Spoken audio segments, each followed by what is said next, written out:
Warriors are now slowly seeing more of the changes promised to them in 3.1. One of those changes is the increase in DPS in defensive stance. The penalty for being a defensive stance used to be 10% less damage output, but soon that will be lowering to just 5%. This should allow for tanks an increase in DPS, and therefore an increase in threat.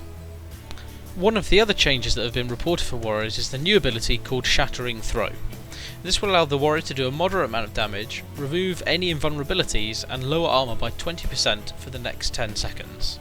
This can also be cast from a maximum of 30 yards, but it does have a 1.5 second cast time along with its 5-minute cooldown. Since Blizzard admitted that Death Knights were overpowered, some changes have come through for the Death Knight tanks. There have been some significant changes to the tanking abilities, ranging from cooldown increases, such as Bone Shield now being a 2-minute cooldown, to lowered percentages, such as Frost Presence now only lowering spell damage by 10% instead of the old 15%.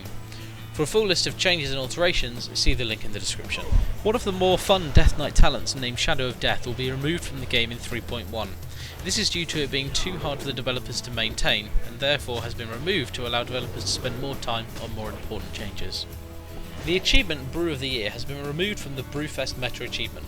This has come after some considerable feedback from the community that meant people would not be achieving the achievement "What a long strange trip it's been" in the 1 year it takes to complete all the other meta achievements.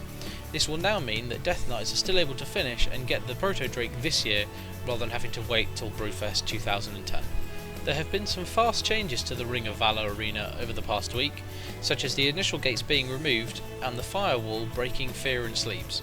However, due to problems, the arena is going to be disabled until the 3.1 patch is released. If you spot that I've missed a rather important blue post, or you get some more information on one that I've covered, please post a comment and I'll give a quick update in the next video, and you can find the links to all the blue posts I've talked about in the description.